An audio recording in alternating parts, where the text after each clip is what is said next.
Hi, Grandma here, and I'm reading Snow Treasure. In the previous chapter, we found out that the commandant wants the children to go back to school, but the doctor has discovered a very unusual ailment that's highly contagious among the children, and it seems to come on when the doctor goes to visit them. He leaves the house and they have red spots on their faces.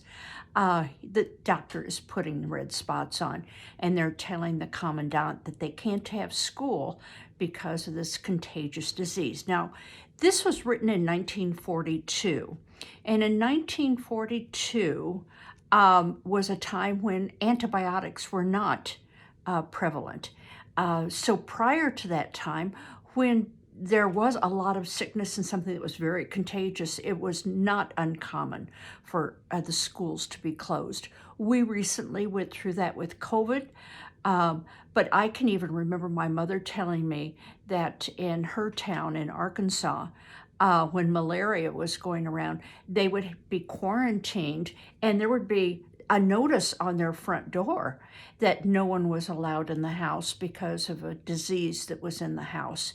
So things were a lot worse before there was medical breakthroughs and antibiotics. And just wanted to remind you of that this was not in any way written as a response to COVID. Okay, chapter 18. Uncle Victor would have to be warned if someone was spying at the snake, but Peter had no way of finding him. If his boat were hidden by camouflage, as Herr Holmes suggested, covered by trees and snow to make it hard to see, it might also be concealed by one of the bends of the twisted stream. Peter had had no sight of the Kling Pearson since he'd been aboard her in the autumn. For weeks now he'd strained his eyes and searched both banks of the fjord, but all he had seen was the black water and the white snow. It would be useless to search for the Kling, he knew. Besides, it would be downright dangerous. If they were being watched, it would give the whole thing away. To add a boat to the buried gold was as simple as adding 2 and 2. No one could fail to know what they were doing. So all he could do was to get back to Rysvik and tell his mother or Per Garson. Maybe they knew some way to get in touch with Uncle Victor. Helga's team started up the mountain. Peter finished his snowman and waited for his small fry to finish theirs. He lent a hand where he could, and soon there stood an army of soldiers, all in white fur coats like a ski patrol. From the other side of the snake, Peter could have climbed a woods trail that saved many miles on the road, but he had no way to cross, nor could he leave his team. It was up to him to see that they were all brought back to Rysvik the following day. He was responsible that none of them said a single word to the Germans. Helga's warning kept coming back. For this last week, I felt eyes on me every time I've turned around. For some time now, he'd had an uneasy feeling himself, only he wasn't going to admit it. But when Helga spoke right out like that, well, what could you do? It fairly gave you the shivers. For one thing, there was always the thought that things were going too well. For 4 weeks now, they'd been taking gold down the mountains under the very noses of the Germans. Except for trying to reopen the school, the Germans had made no attempt to stop them. Perhaps they knew all along what they were doing. Perhaps they were letting them have all the hard work of hauling 13 tons of gold down the mountain, only to find they were aiding the invaders. They were being left alone to do the work, and the Germans would step in and take the gold. If only he could talk to Uncle Victor.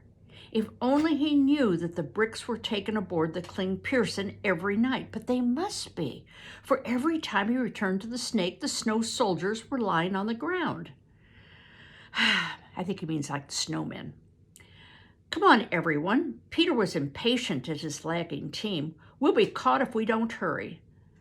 The Germans had issued a new order, a curfew. None could be out after sunset. The long shadows of late afternoon made blue streaks on the woody sides of the mountain as the children dragged their sleds up its slope. Both borders of the road were heavily timbered, but there were stretches where the brush was less thick, and these were crisscrossed with ski trails. Following the blizzard, the Germans had adopted the custom of the country. They had taken to skiing. Some were clumsy, and the children who could ski, almost as soon as they could walk, roared with laughter at their struggles. There was one fat lieutenant who spent most of his time on the seat of his pants, they said. He would start down the nearest side of a hill to find himself sitting in the snow, his feet straight out before him. Lieutenant Sit-Down, they called him to themselves. But not all Germans were as awkward as that big officer. A few could do a Christiana turn as gracefully as any Norwegian, though there was hotly debated by children and grown-ups. Of course some of them can ski, Peter had to admit. How do you think they got into our country? He asked Lovisa. A lot of them came weeks ago by train in disguise. They brought their skis and pretended they'd come for winter sports. Then they learned all about us and our defenses. They showed the way to the ones who came by parachutes and those who pretended to be sailors on freight boats. Tonight they would have to run for it at the Holmes farm before sunset. Peter increased his pace and urged his team to hasten theirs. They were passing the place where Peter would have come out on the road if he'd crossed the fjord and taken the shortcut up the rocks. The trail went straight up for a time. When it reached a crest, it dipped down again to meet the road below. The wind had blown dry snow off the branches of some of the pines. They looked black against the white of the forest. Out of the dark pines just ahead shot a German soldier on skis. Chapter 19. So that was what Helga heard and saw at the Snake. This Nazi soldier. There could be no mistake. The trail he had taken could have come only from the Snake. From where he was, Peter could not see the soldier's face, but the cut of his uniform was unmistakable, and against its gray were markings of his service corps. So they'd been spied on after all. Peter forgot to be afraid. He was only angry and sorry, to think that all the hard work had been for nothing. Just now he was so tired he could hardly make the feet move ahead. And what was he tired for this night and every night? For the Germans who came in and took their country and said what they must do and not do and what time they must be in their houses at night?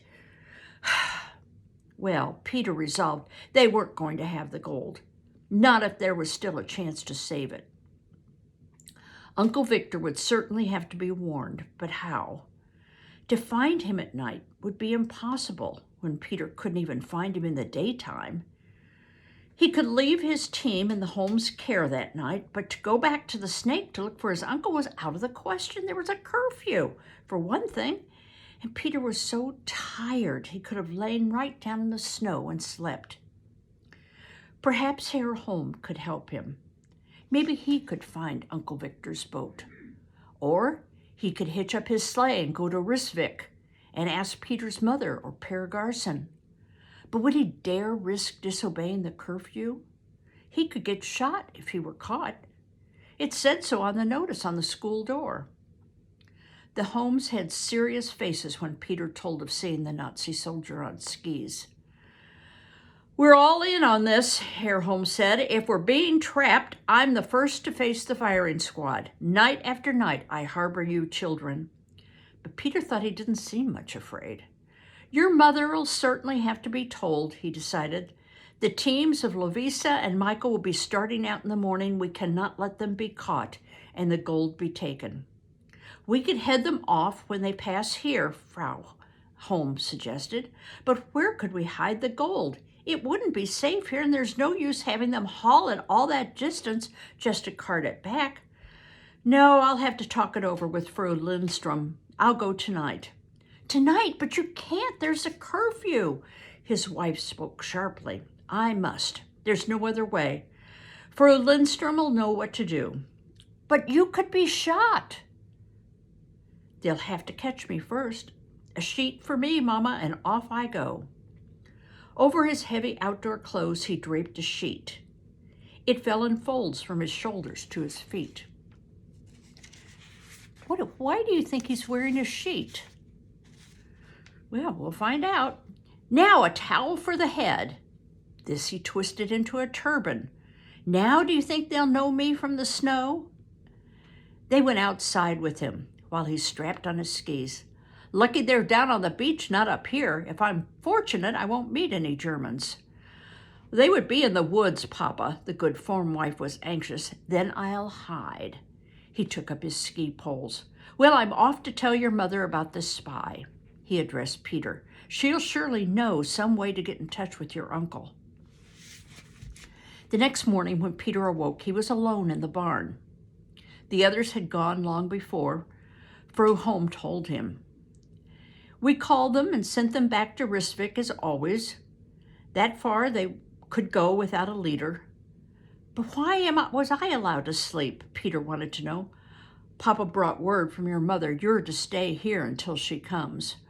We did not call you because you seem so tired, and she won't be here till the afternoon. Then Herr Holm got through all right? They'd have to be smart to catch that slippery Norseman, she boasted. He was at your mother's and back before midnight. Peter sighed in relief. So the Germans and their old curfew didn't mean much after all.